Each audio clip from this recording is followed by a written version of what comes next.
Paper लेके आए हैं। गणित का प्रश्न पत्र जो है उसको हल करवाएंगे। जो 20 प्रश्न गणित के आते हैं उसको हल करवाने से पहले प्यारे बच्चों, अगर आप सभी एनएमएस के वीडियो मॉडल पेपर देखना चाहते हैं और चैनल पे नए तो हमारे चैनल को सब्सक्राइब कर लें, बेल आइकन दबाकर नोटिफिकेशन ऑन कर लें ताकि सभी वीडियोज़ की आपको जानकारी मिल जाए। तो प्यारे बच्चों, स्टार्ट करते हैं। आज गणित का जो प्रश्न पत्र है 2000 एनएमएस 2021 के पेपर के अंतर्गत 20 प्रश्न आए थे, उनको स्टार्ट करते हैं। स्क्रीन पे देख रहे हैं आप एनएमएस 2021। तो देखिए विद्यार्थियों, पहला प्रश्न आपके सामने आ रहा है, बहुत ही शानदार प्रश्न है। -13 का गुणात्मक प्रतिलोमक लोम है, यानी मल्टीप्लिकेटिव इनवर्स पूछा आपसे किसका, -13 का। कोष्टक में जो बंद है उसका गुणात्मक प्रतिलोमक पूछा है। तो विद्यार्थियों ऑप्शन दिखाई दे रहे हैं आपको, 13 है, एक दूसरा ऑप्शन 1/13, तीसरा -1/13 और -13। तो -13 का गुणात्मक प्रतिलोमक क्या होता है, -1/13, यानी सी आंसर सही होगा। नेक्स्ट प्रश्न की ओर बढ़ते हैं विद्यार्थियों, बहुत ही अच्छा प्रश्न है ये भी। अगला जो प्रश्न है आपके सामने है विद्यार्थियों, यदि अक्ष बराबर 2 यानी अक्ष बराबर 2 हो तो 4 कोष्टक x -3 + 6 का मान क्या होगा। विद्यार्थियों बहुत अच्छा प्रश्न है। यहाँ अक्ष की वैल्यू रखनी है आपको, तो अक्ष की वैल्यू रखनी है तो आपको पता है 4 और ये x -3 + 6।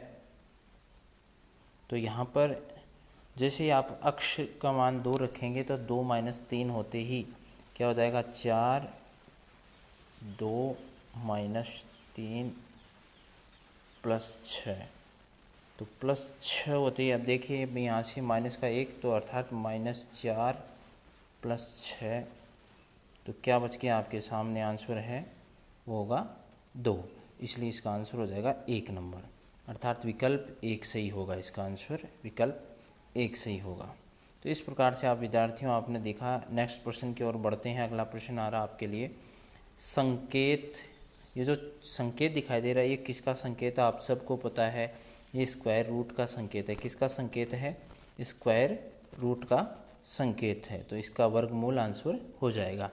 अगले प्रश्न की ओर बढ़ते हैं विद्यार्थियों, वक्र जो बहुभुज नहीं है। वक्र जो बहुभुज नहीं है साफ साफ दे रहा है, ऑप्शन नंबर 2 जो है वो पॉलीगॉन नहीं है, बहुभुज नहीं है। नेक्स्ट प्रश्न की ओर बढ़ते हैं विद्यार्थियों। अगला प्रश्न आ रहा है, दिए गए चित्र में अक्ष का मान ज्ञात करना है, कितने डिग्री का कोण है। देखिए त्रिभुज के तीनों कोणों का मान 180 डिग्री होता है, तो आपको पता है 65 + 45 बराबर क्या होता है, 110। तो विद्यार्थियों 110, 180 में से 110 निकालने हैं आपको, 180 है ना, तो बच जाएगा आपका क्या, 70 डिग्री। इसलिए आंसर क्या हो जाएगा, 2 नंबर 70 डिग्री। त्रिभुज के तीनों कोणों का कोण कितना होता है, 180 डिग्री। तो इसलिए ऑप्शन नंबर 2 क्या होगा, इसका आंसर हो जाएगा। तो विद्यार्थियों थोड़ा सा बस ध्यान रखना कंसेप्ट का। अगला प्रश्न आ रहा है, एक वर्ग में समांतर क्या क्या विशेषताएं होती हैं। समांतर चतुर्भुज के सभी गुण पाए जाते हैं, बिल्कुल पाए जाते हैं। समचतुर्भुज के सभी गुण पाए जाते हैं, बिल्कुल पाए जाते हैं। आयत के सभी गुण पाए जाते हैं, बिल्कुल, अर्थात ये उपयुक्त सभी इसका आंसर होगा। अगले प्रश्न की ओर बढ़ते हैं विद्यार्थियों, 8400 रुपये अंकित मूल्य वाले मोबाइल को 7140 रुपये में बेचा जाता है, तो बट्टा प्रतिशत ज्ञात कीजिए। देखिए विद्यार्थियों, बट्टा प्रतिशत ज्ञात करना हो तो 8400 में से 7140 घटाने पर 1260 बचते हैं, अर्थात 1260 जो है आपका, इस 1260 में अगर आप 8400 बटा 8400 गुणा 100 करते हैं, गुणा 100 करते हैं, तो आपका सामान्यतः ध्यान रखना विद्यार्थियों, कितने प्रतिशत आएगा, 15% आएगा। तो इसका आंसर 1 नंबर सही होगा। अगर आगे बढ़ते हैं विद्यार्थियों, दिए गए आंकड़ों में बहुलक होगा, यानी जो संख्या ज़्यादा बार रिपीट हुई है, तो आपको साफ साफ दिखाई दे रहा 12 सबसे ज़्यादा बार रिपीट हो रही है, अर्थात आंसर क्या हो जाएगा, 3 नंबर इसका आंसर हो जाएगा। नेक्स्ट, 4p एवं -8p का गुणनफल, तो 8 चौक 32p², लेकिन माइनस का चिन्ह है, इसलिए ऑप्शन नंबर 2 जो है उसका आंसर होगा -32p²। अगले प्रश्न की ओर बढ़ते हैं विद्यार्थियों, किसी त्रिभुज का क्षेत्रफल 52 सेमी है। किसी त्रिभुज का क्षेत्रफल 52 सेमी है तथा उसका आधार 13 सेमी है, तो इसकी ऊंचाई ज्ञात करो। विद्यार्थी क्षेत्रफल ज्ञात करने का सूत्र होता है 1/2 गुणा आधार गुणा ऊंचाई। तो क्षेत्रफल 52 है, तो यहाँ पर 52 गुणा 2, क्योंकि 1/2 की संख्या आती है, बटा 13, अर्थात इसका आंसर हो जाएगा 8। इसका आंसर क्या हो जाएगा? 8। नेक्स्ट प्रश्न की ओर बढ़ते हैं। 150 सेमी पृष्ठीय क्षेत्रफल वाले घन की भुजा की लंबाई होगी। विद्यार्थियों, घन की भुजाई की लंबाई से ज्ञात करने से पहले पृष्ठीय क्षेत्रफल का सूत्र क्या होता है? 6 गुणा भुजा स्क्वायर। 6 गुणा भुजा स्क्वायर की सहायता से अगर आप इसका मान निकालेंगे तो सामान्यतः ध्यान दीजिए यहाँ पर इसका मान क्या आएगा? 5 सेमी आएगा। क्योंकि देखिए, क्रॉस चेक कर लीजिए इसको, 6 गुणा भुजा स्क्वायर, भुजा 5 लिए आंसर के अनुसार 5, क्योंकि देखो यहाँ ऑप्शन लिया आपने 5 25 25 के 150, इसलिए ये आंसर सही होगा। क्रॉस चेक भी कर सकते हैं। नेक्स्ट प्रश्न अनुपात से संबंधित है। यदि 24 अनुपात x बराबर 12 अनुपात 18 हो तो x का मान सीधा सा है, बाह्य अनुपातों का योग और क्या है? बटा आंतरिक या मध्य अनुपातों का योग, ये ऑप्शन है। तो x की वैल्यू याद करनी, तो x बराबर क्या हो जाएगा विद्यार्थियों? 24 × 18 बटा सामान्यतः 12, 24 × 18 बटा 12, तो क्या आंसर आ जाएगा? 36 आंसर। क्या आंसर आएगा? 36 आंसर आएगा। इस प्रकार से विद्यार्थी इसका आंसर 1 होगा।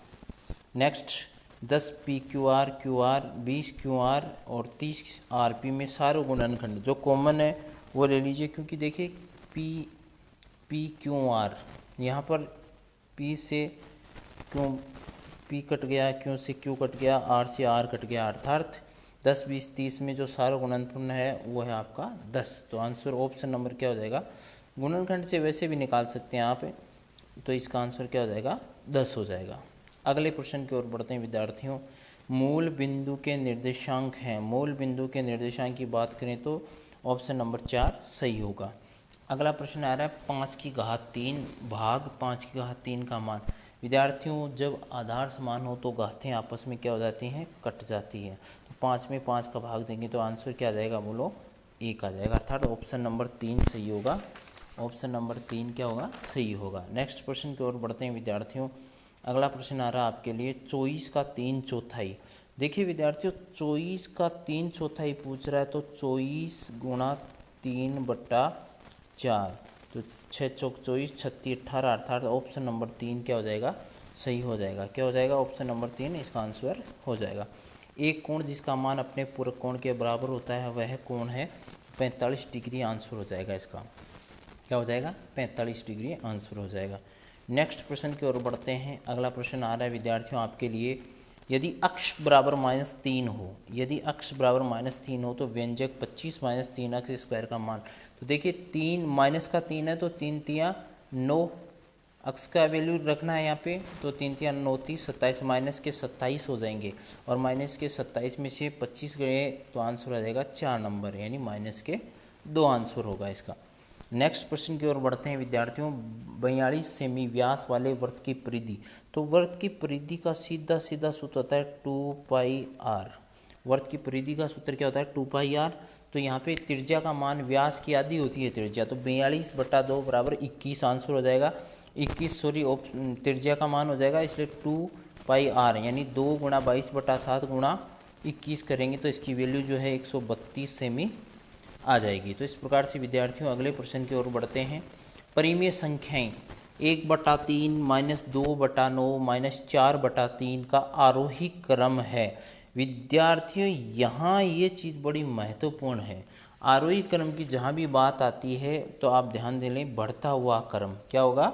बढ़ता हुआ क्रम है, उसकी चर्चा कर रहा है अगला। तो बढ़ते हुए क्रम की आप चर्चा करते हैं तो आंसर यहाँ पर देख लीजिए, सामने ऑप्शन को चेक करिए। सबसे छोटी जो संख्या होगी -4/3, तो देखिए ये ऑप्शन नंबर 3 में साफ साफ है, -4/3, फिर -2/9 और 1/3 सबसे बड़ी हो जाएगी। तो इस प्रकार से विद्यार्थियों 2021 के पेपर में जो गणित विषय के 20 प्रश्न आए थे उन प्रश्नों को आपको हल करवाया। अन्य जो वर्षों के पेपर हैं या मॉडल पेपर हैं एनएमएस एग्जाम से संबंधित आप देखना चाहते हैं, अपना रिवीजन करना चाहते हैं, तो चैनल को एक बार पुनः कहते हैं सब्सक्राइब कर लें, और हमारा जो ई स्माइल स्टडी का ऐप है उस पर आप ऑनलाइन टेस्ट भी दे सकते हैं। धन्यवाद।